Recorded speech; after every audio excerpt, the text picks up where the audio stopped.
let me start by talking about the Ben Act that's been passed that tries to prevent no deal, and there's been sounds from the government that maybe the government is trying to find loopholes or ways around that. I wonder if you would be okay with being in a government that's trying to find ways around the Ben Act. Well, I'd say first thing, this government will always obey the law, and the Prime Minister's very clear about that. But also, as we've said, the Foreign Secretary said, as a former lawyer himself, that this act is not perhaps the best drafted piece of legislation, and so it's right that the government looks at it and sees exactly what it says and what that means in practice. And we have a job to do, and we're going to get on with that actually. And Parliament's going to try and do what it wants to frustrate us, but ultimately we're getting on with trying to negotiate a new deal with the EU and get us out by the end of October. One of the stories that just won't go away, though, allegations surrounding the Prime Minister in the press over the last week and his personal life and the like. These most recent allegations from Charlotte Edwards, a journalist. Is this something that the government is, clearly it's not what you want the media to be talking about, and yet here we are, and it's just all over our screens. Any response? I don't think I have anything further to add on what the Prime Minister's spokesman has said, that he categorically denies those allegations, and I think it would be appropriate for me and you to sit here and discuss them.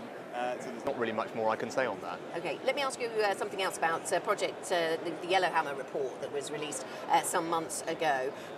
You're at the Treasury. How do you make sure that the country is ready for a possible no deal? Well, it's something that we've hugely increased our focus on since the new administration took office. There's now a daily cabinet committee called XO that meets, chaired by Michael Gove, who's in charge of no deal planning. I sit on that committee, and it's extraordinary to see the pace of activity that has happened even in the time that we've had as a result of that committee driving our no deal preparations forward. It's backed by extra funding. The Chancellor in his first week in office unlocked another £2 billion of funding for no deal preparation. So they're sitting there every day making sure that we're ready, making sure our companies are ready for new customs arrangements, making sure all the supplies of things we need are there, and all the other various things that need to happen are getting our full focus and attention. And if we do go down that path, if we do see no deal at the end of October, what does day one look like at the Treasury? Well, I think we'll be keeping a careful watch on everything. Of course, we shouldn't. I'm not going to pretend otherwise. There will be challenges, and that's why we're working so hard to mitigate those and make sure people are as prepared as they can be. And you're seeing that activity on the ground. And a lot that has gone into it, I think, puts us in a very good place. If you look at what's happening now, getting our small businesses ready, getting hauliers ready, simplified customs procedures, all of that should mean that day one is as smooth as it possibly can be. The Chancellor this morning was talking about how there would be a fiscal response and also probably a monetary response if we did see no deal taking place.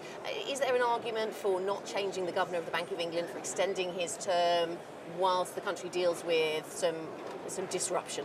Yeah, well, I think it's not appropriate for me to comment on the process. As you know, the Bank of England governor has said that he's retiring. There is a process in place. The Chancellor is intimately involved with that, and he will be in charge of the timing. But I think you're right to say that there should be a response if that's required, and the Chancellor's on the front foot.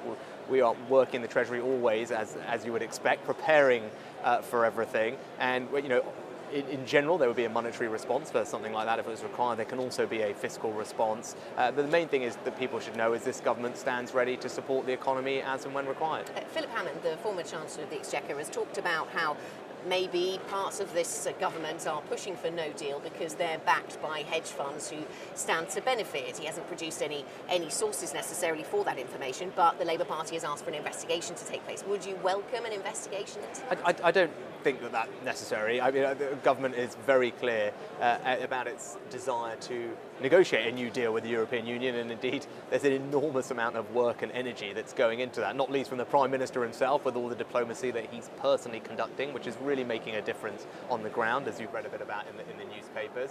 But also at a technical level, all the conversations that Steve Barclay, the Brexit Secretary, our customs officials are having in Brussels, are out there every single week explaining to our European friends and partners what our alternative arrangements could be for the Northern Ireland border, which is the main sticking point around the backstop. And so I actually think that's where the focus of attention is, and the government's been clear that that's our preference. That's what we would like to achieve. Would you, if there is if there is hedge fund money riding on this, though, would you welcome an investigation into whether some of that is making its way into the Conservative Party? I don't think it's appropriate for us in the Treasury or government to kind of direct what private investors want to do with their capital. I mean, people are going to do what they want to do. I come from an investment background. It's not for the government to start interfering with how private market wants to allocate its capital, invest people's savings. We don't want to go down that road.